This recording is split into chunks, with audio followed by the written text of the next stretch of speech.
آج کل ایک سوال کافی سننے میں آتا ہے کہ اسلام میں یہ جو کالے کپڑے ہیں ان کا کیا حکم ہے؟ کیا یہ واقعی منع ہے یا بس ایسے ہی باتیں ہیں؟ جی، یہ سوال واقعی اہم ہے اور اکثر لوگ اس بارے میں الجھن کا شکار رہتے ہیں۔ تو دیکھیں، سب سے پہلی بات تو یہ سمجھ لیں کہ اسلام میں کالا رنگ پہننا بذات خود کوئی حرام کام نہیں ہے۔ اچھا، یعنی منع نہیں ہے؟ جی نہیں، بنیادی اصول یہی ہے کہ منع نہیں ہے۔ یہ زیادہ تر آپ کہہ لیں ذاتی پسند پہ یا پھر مختلف علاقوں کی ثقافت پہ منحصر کرتا ہے۔ ٹھیک، یہ تو ہوئی عام زندگی کی، لیکن اگر ہم بات کریں عبادت کی، جیسے نماز پڑھنی ہے، مسجد جانا ہے، تو اس کے لیے لباس کی کیا خاص ہدایات ہیں؟ ہاں، عبادت کا معاملہ تھوڑا سا مختلف ہے۔ اسلام ہمیں صاف، سادہ اور باوقار لباس پہننے کی ترغیب دیتا ہے۔ صحیح۔ اور یہ بات بھی دلچسپ ہے، روایتوں میں آتا ہے کہ نبی کریم صلی اللہ علیہ وسلم نے خود بھی کبھی کبھار کالی پگڑی پہنی ہے یا کالی چادر استعمال فرمائی ہے۔ اوہ، یہ تو واقعی دلچسپ بات ہے، یہ کم ہی لوگ جانتے ہوں گے۔ لیکن کیا کبھی ایسا ہوا کہ انہوں نے مکمل کالا لباس پہنا ہو؟ میرا مطلب ہے سر سے پاؤں تک سیاہ، اور اس میں نماز پڑھی ہو یا کوئی اور عبادت کی ہو؟ نہیں، اس کا کوئی واضح، کوئی مستند ثبوت ہمیں نہیں ملتا کہ آپ صلی اللہ علیہ وسلم نے مکمل سیاہ لباس میں، یعنی سرتاپا سیاہ ہو کر باقاعدگی سے کوئی عبادت کی ہو۔ تو اسی بنیاد پر علماء عام طور پر یہ نتیجہ نکالتے ہیں کہ عبادت کے لیے مکمل سیاہ لباس پہننا یہ کوئی پسندیدہ عمل نہیں ہے، مطلب اسے مکروہ سمجھا جا سکتا ہے۔ مکروہ یعنی حرام تو نہیں، مگر بہتر ہے کہ اس سے بچا جائے۔ بالکل صحیح۔ مکروہ کا مطلب ہی یہی ہے کہ ناپسندیدہ عمل ہے، کرنے سے گناہ نہیں ہوتا لیکن نہ کرنا بہتر ہے۔ اور اسلام میں عبادت کے لیے سفید یا ہلکے رنگ کے کپڑوں کی زیادہ ترغیب ملتی ہے۔ جی، سفید کا تو سنا ہے۔ جی ہاں، ترمذی شریف میں حدیث بھی ہے، مفہوم ہے کہ سفید کپڑے پہنو کہ وہ تمہارے بہترین لباس ہیں اور انہی میں اپنے مردوں کو کفناؤ۔ تو سفید رنگ کو پاکیزگی اور روشنی کی علامت سمجھا جاتا ہے۔ ٹھیک ہے، تو پھر یہ ناپسندیدگی آئی کہاں سے؟ مطلب اگر نبی کریم صلی اللہ علیہ وآلہ وسلم نے خود بھی کبھی استعمال کیا ہے سیاہ رنگ، تو پھر عبادت میں مکروہ کیوں سمجھا جاتا ہے؟ اس کی کچھ خاص وجوہات ہیں؟ جی بالکل، اس کی کچھ وجوہات ہیں جو تاریخ اور ثقافت سے جڑی ہیں۔ ایک تو وہ مشہور واقعہ ہے عبداللہ ابن عمرو ابن العاص رضی اللہ عنہما کا۔ نبی کریم صلی اللہ علیہ وآلہ وسلم نے انہیں کتم سے رنگے ہوئے کپڑے پہنے دیکھا تھا۔ کتم؟ یہ کیا چیز ہے؟ کتم ایک پودا تھا جس سے ایک خاص قسم کا گہرا سرخی مائل کالا رنگ نکالا جاتا تھا۔ تو آپ صلی اللہ علیہ وآلہ وسلم نے جب انہیں وہ کپڑے پہنے دیکھا تو ناپسندگی کا اظہار فرمایا اور اسے غیر مسلموں کے لباس سے تشبیہ دی۔ اوہ، تو یعنی مسئلہ شاید رنگ کا اتنا نہیں تھا جتنا کسی خاص گروہ سے مشابہت کا تھا۔ جی، بظاہر یہی لگتا ہے۔ پھر ایک اور پہلو ہے زمانے جاہلیت کا، یعنی اسلام سے پہلے کے عرب معاشرے کا۔ اچھا۔ اس دور میں عربوں میں رواج تھا کہ سوگ منانے کے لیے کالے کپڑے پہنتے تھے، ننگے پاؤں چلتے تھے، چادریں اتار دیتے تھے، اس طرح کی رسومات تھیں۔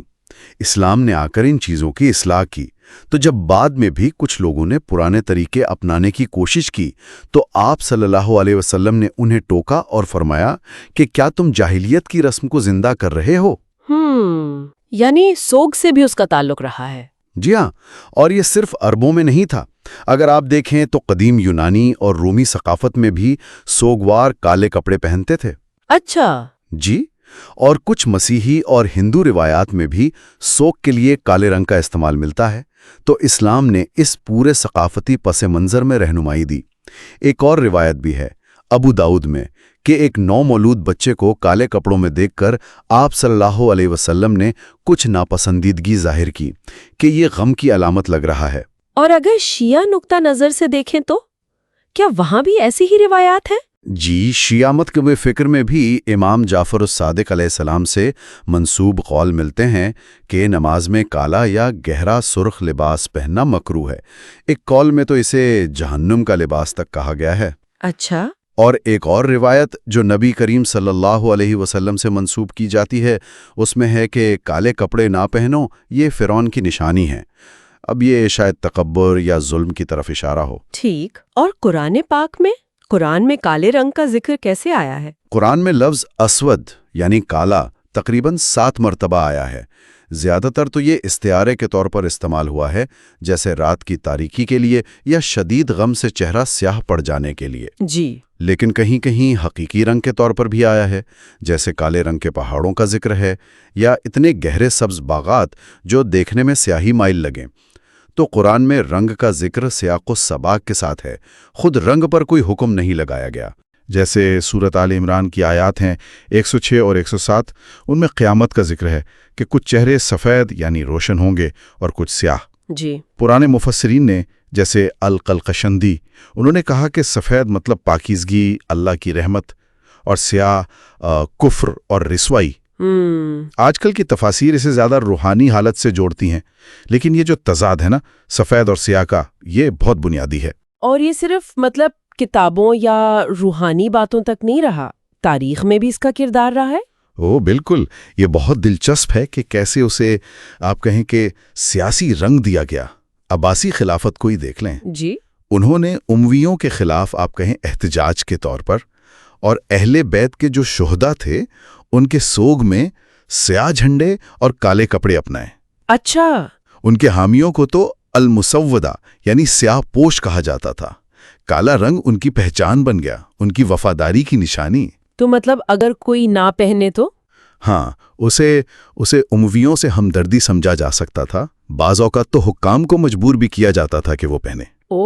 تو یہ احتجاج اور سیاسی وفاداری سے جڑ گیا۔ اچھا، تو جو شیعہ روایت میں سوگ کا تصور ہے، کیا اس کا تعلق بھی اسی طرح ہے؟ جی، اس کا تعلق سوگ اور یاد منانے سے بہت گہرا ہے۔ مختار ثقفی کا جو کوفہ میں قیام تھا نا امام حسین کی شہادت کا بدلہ لینے کے لیے، جی، تو روایتیں کہتی ہیں کہ کوفہ کے لوگوں نے تب توبہ اور غم کے اظہار کے لیے کالے کپڑے پہنے، جلوس نکالے۔ تو یہ جو محرم اور عاشورہ میں سیاہ لباس پہنا جاتا ہے، اس کی ایک اہم وجہ یہ واقعہ بھی ہے۔ یہ ایک ثقافتی رسم بن گئی، یاد اور احترام کے لیے۔ تو یہ تاریخی اور سیاسی پہلو ہو گئے۔ اب اگر ہم مطلب نفسیاتی یا روحانی اثرات کی بات کریں، خاص طور پر کالے رنگ کے۔ یقیناً یہ صرف باہر کی علامتیں نہیں ہیں، ان کا اندرونی اثر بھی مانا جاتا ہے۔ جیسے صوفیہ میں دیکھیں، جی، وہاں اکثر کالے رنگ کو ناپسندیدہ سمجھا جاتا ہے۔ اسے روحانی بوجھ، اداسی یا جیسے روشنی کی غیر موجودگی یعنی ہدایت کی کمی، اس سے جوڑتے ہیں۔ اور سائنس بھی تو یہی کہتی ہے نا کہ سیاہ اصل میں روشنی کی عدم موجودگی ہے۔ صحیح۔ اور آج کل کی نفسیات اس بارے میں کچھ کہتی ہے؟ جی بالکل، رنگوں کے اثرات پر کافی تحقیق ہے۔ بچوں کے حوالے سے ماہرین کہتے ہیں کہ کالے رنگ سے تھوڑا بچنا چاہیے، یہ خوف پیدا کر سکتا ہے۔ اچھا، یہاں تک کہ وہ جو اورا کا تصور ہے نا، یعنی جسم کے گرد جو ایک غیر مرئی توانائی سمجھی جاتی ہے، جی، اس میں بھی کالا یا گندلا رنگ کمزوری یا بیماری کی علامت سمجھا جاتا ہے۔ کیا اس کے کوئی مطلب ٹھوس ثبوت بھی ہیں، تجربات وغیرہ؟ ہاں، کچھ بڑے دلچسپ مشاہدات اور تجربات ہوئے ہیں۔ جیسے وہ گیلووچ اور فرینک کی تحقیق تھی NFL اور NHL ٹیموں پر۔ انہوں نے 17 سال کا ڈیٹا دیکھا اور پایا کہ جن ٹیموں کی وردیاں کالی تھیں ان کو سزائیں زیادہ ملتی تھیں۔ ہے واقعی؟ جی، پھر کارنیل یونیورسٹی میں تجربات ہوئے۔ ایک ہی کھیل کی ویڈیو دکھائی، کبھی ٹیم نے کالی وردی پہنی تھی، کبھی سفید۔ دیکھنے والوں نے کالی وردی والی ٹیم کو زیادہ جارحانہ سمجھا۔ کمال ہے، صرف رنگ بدلنے سے تاثر بدل گیا۔ ہاں، اور ایک اور تجربے میں تو یہ بھی ہوا کہ جن طلبہ نے خود کالی جرسی پہنی انہوں نے زیادہ جارحانہ قسم کے کھیل منتخب کیے۔ یہ تو بڑی حیران کن بات ہے کہ رنگ کا تاثر ہمارے رویے پر اتنا اثر ڈال سکتا۔ اجمل نے اپنی کتاب میں لکھا ہے کہ مسلمان مصور عام طور پر کالے رنگ اور تاریکی سے گریز کرتے ہیں۔ اچھا، ان کے فن میں روشنی، چمکدار رنگ، خوبصورتی، یہ چیزیں نمایاں ہوتی ہیں جو ہدایت اور علم کی علامت ہیں۔ یہ مغربی فن سے تھوڑا مختلف ہے، جہاں آپ کو تاریکی اور مایوسی والے موضوعات بھی مل جاتے ہیں۔ اسلامی نقطہ نظر سے دیکھیں تو تاریکی اکثر بے خبری سے جڑی ہیں۔ تو اس ساری بات چیت کا خلاصہ کیا ہے؟ کیا اسلام میں کالا لباس پہننا منع ہے؟ نہیں، دیکھیں، منع نہیں ہے، حرام نہیں ہے، روایات میں آتا ہے کہ نبی اکرم صلی اللہ علیہ وسلم نے خود بھی کبھی کبھار سیاہ لباس پہنا ہے، جیسے فتح مکہ کے وقت سیاہ پگڑی پہنی تھی۔ اچھا، البتہ اس کا بہت زیادہ استعمال، خاص طور پہ عبادت میں، اسے مکروہ یعنی ناپسندیدہ سمجھا جاتا ہے، شاید اس لیے کہ اس کا تعلق زمانہ جاہلیت کے سوگ کی رسموں سے بھی تھا۔ تو پھر بہتر کیا ہے؟ اور وہ عباسیوں والا معاملہ یا محرم کا؟ دیکھیں، احادیث میں سفید لباس کو افضل کہا گیا ہے، مستحب ہے، اسے سب سے پاکیزہ اور بہترین کہا گیا ہے۔ صحیح۔ عباسیوں کا استعمال تو بالکل سیاسی تھا، اور محرم میں جو پہنا جاتا ہے وہ ایک ثقافتی اور یادگاری عمل ہے، کوئی لازمی مذہبی حکم نہیں۔ تو مطلب روزمرہ میں پہن سکتے ہیں؟ ہاں، روزمرہ زندگی میں پہننے میں کوئی حرج نہیں، اگر اعتدال میں ہو اور کوئی غلط نیت نہ ہو۔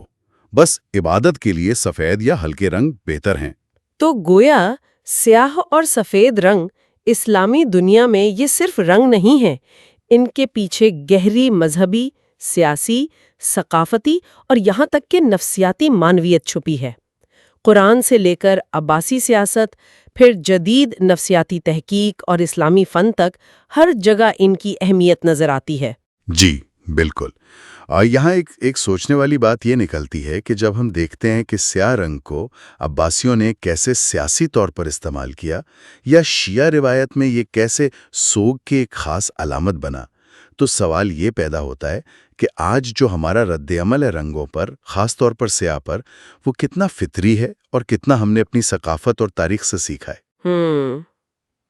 یہ واقعی ایک دلچسپ سوال ہے کہ ماحول ہمارے تاثرات کو کس حد تک بناتا ہے۔